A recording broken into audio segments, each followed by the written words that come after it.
పక్కన చంద్రబాబు నాయుడు గారు, ఆయన తనయులు లోకేష్ గారు, అలాగే వారి పార్టీకి సంబంధించినటువంటి వాళ్ళందరూ కూడా నీతులు చెబుతూనే మరో పక్కన ఏ రకంగా వైఎస్ఆర్ కాంగ్రెస్ పార్టీ శ్రేణుల్ని భౌతికంగా కానీ ఆస్తిపరంగా కానీ అన్ని రకాలుగాను నష్టం చేకూర్చేటటువంటి ప్రయత్నాల్లో నిమగ్నమై ఉన్నారనేటువంటిది స్పష్టంగా అర్థమవుతాం.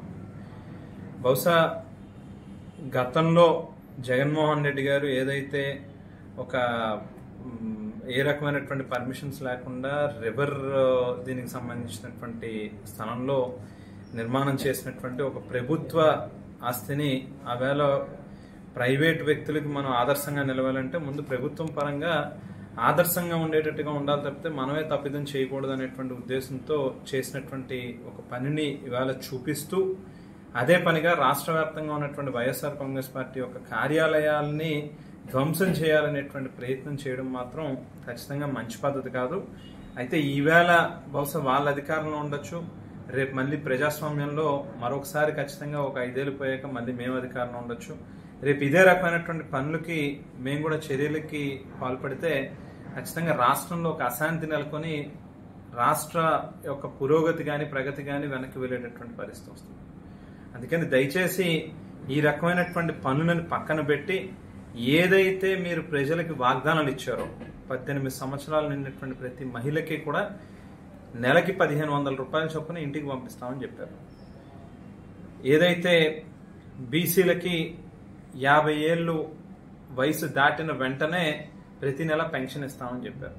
ఇటువంటి సూపర్ 6లని రకరకాల వాగ్దానాలు ఏవైతే చేశారో ఇవాళ దయచేసి మీరు ఇచ్చినటువంటి వాగ్దానాన్ని నెరవేర్చుకునేటటువంటి దాని మీద మీ సమయాన్ని వెచ్చించండి తప్పితే ఏ రకంగా వైఎస్ఆర్ కాంగ్రెస్ పార్టీని ఇబ్బందులకు గురి చేయాలనేటువంటి ప్రయత్నం చేస్తే మాత్రం తిరిగి మళ్ళీ అంతే రెట్టించినటువంటి ఉత్సాహంతో బంతిని గోడకేసి కొడితే ఎంత వేగంగా వెనక్కి వస్తుందో అంతే రియాక్షన్తో ఖచ్చితంగా వైఎస్ఆర్ కాంగ్రెస్ పార్టీ మరింత అంటే మేము వాస్తవానికి ఒక 6 నెలల్లో సంవత్సరం కాలము ఇవ్వాలి ప్రభుత్వానికి వాళ్ళు ఇచ్చినటువంటి వాగ్దానాలను నెరవేర్చడానికి అనేటువంటి ఉద్దేశంతోనే కాస్త స్తబ్దతగా ఉన్నాం.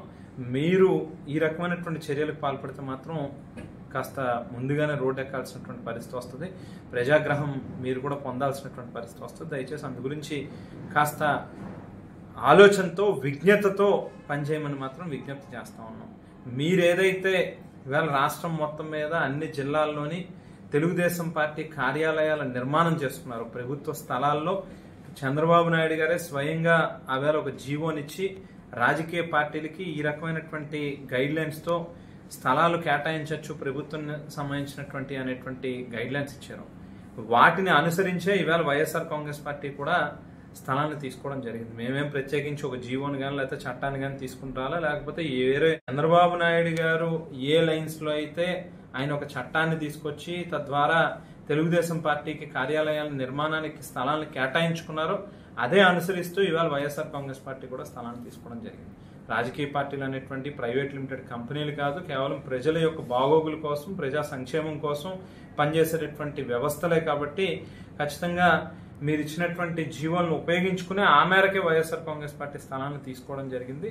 గురించి దయచేసి విజ్ఞతతో మాత్రం ఆలోచన చేయండి, లేకపోతే మాత్రం తగినటువంటి రీతిలో మళ్ళీ మేము కూడా తిరగబడాల్సినటువంటి పరిస్థితి వస్తుంది అనేది గుర్తుపెట్టుకోమని చెప్తాం. కార్యక్రమం నిర్వహించారు. అప్పుడున్న మున్సిపల్ కమిషనర్ ఇప్పుడు కూడా ఉన్నారు దినేష్ గారు, ఆయనే ఇప్పుడు నోటీస్ సర్వ్ చేశారు. మీకు దాన్ని ఏ విధంగా చెప్తారు? సహజంగా రాజకీయ పార్టీలు ప్రభుత్వాలు మారుతా ఉండొచ్చు కానీ అధికారులు వాళ్ళే ఉంటారు. ఇవాళ వాళ్ళ విజ్ఞతకే విడిచిపెట్టాల్సినటువంటి అవసరం ఉంది.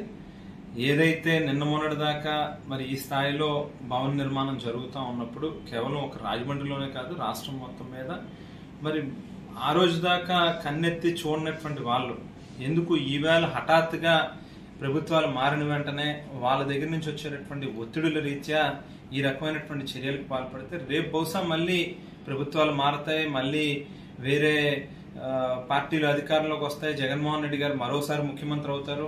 మరి ఆ రోజు ఏ రకమైనటువంటి ముఖం పెట్టుకుని ఇటువంటి వాటికి సమాధానం చెప్తారనేటువంటిది వాళ్ళే ఆలోచన చేసుకోవాల్సినటువంటి అవసరం. అదే నోటీస్ రోజుల లోపల బిల్డింగ్ మొత్తం ఫుల్ డౌన్ చేయాలంటూ కూడా నోటీస్ లో అయితే క్లియర్ గా మెన్షన్ చేశారు. మరి ఏం చేయబోతుంది, కార్యాచరణ ఎలా ఉండబోతుంది? మాకున్నటువంటి చట్టపరమైనటువంటి పరిధిలో ఏ రకంగా మేము కోర్టును అప్రోచ్ అవ్వచ్చో, ఈ ప్రభుత్వం అవలంబిస్తా ఉన్నటువంటి కేవలం ఒక కక్షపూరితమైనటువంటి ఉద్దేశంతో చేస్తా ఉన్నటువంటి పనులని కోర్టు దృష్టికి తీసుకుని వెళ్ళడం జరిగింది. కోర్టు ఇచ్చేటటువంటి డైరెక్షన్ మేరకు ఖచ్చితంగా న్యాయం గెలుస్తుంది. మా వైపు న్యాయం ఉంది, మేము ప్రాపర్ అప్రోచ్లోనే వెళ్ళాం కాబట్టి ఖచ్చితంగా కోర్టు న్యాయం వైపు, వైఎస్ఆర్ కాంగ్రెస్ పార్టీ వైపు, ప్రజా తీర్పు వైపు నిలబడుతుంది అనేటువంటి ఉద్దేశంతోనే, నమ్మకంతోనే ఉన్నాం. సో ఏమొస్తుంది అనేది ఇంకాస్త ఇంకొక 2-3 రోజులు వేచి చూడాల్సినటువంటి అవసరం. ఇదే విధంగా చూసుకుంటే లోకేష్ జగన్ ఉద్దేశించి ప్యాలెస్లు పిచ్చోడా, రాష్ట్రం మీ తాత జాగిర్ అంటూ కూడా ఘాటు వ్యాఖ్యలు చేశారు. దాని ఎలా చెప్తారు? హెరిటేజ్ భవనాలు, హెరిటేజ్ సంస్థలు ఇవన్నీ ఎక్కడి నుంచి వచ్చినాయి? హైదరాబాద్ లో చంద్రబాబు నాయుడు గారు కట్టుకున్నటువంటి భవనాన్ని చూసి ఏ రకంగా భావించాలి? లేకపోతే ఈవేళ రాష్ట్రం మొత్తం మీద ప్రతి జిల్లాలోనే ఉన్నటువంటి తెలుగుదేశం పార్టీ యొక్క కార్యాలయాలని చూస్తే గుడిసెలు అనుకోవాలా, లేకపోతే రేక్ షెడ్లను అనుకోవాలా, లేకపోతే బాగా ప్రపంచ దేశాల్లోనే అత్యంత దయనీయమైన పేదరికంలో ఉన్నటువంటి రాజకీయ పార్టీగా తెలుగుదేశం పార్టీని భావించాలా అనేటువంటిది ఖచ్చితంగా వాళ్ళ కళ్ళు తెరుచుకుని వాళ్ళ పార్టీ కార్యాలయాలను చూస్తేనే సమాధానం ఆయనకే దొరుకుతుంది. మేము సమాధానం చెప్పాల్సినటువంటి అవసరం లేదు. ఇది ఇక్కడ పరిస్థితి.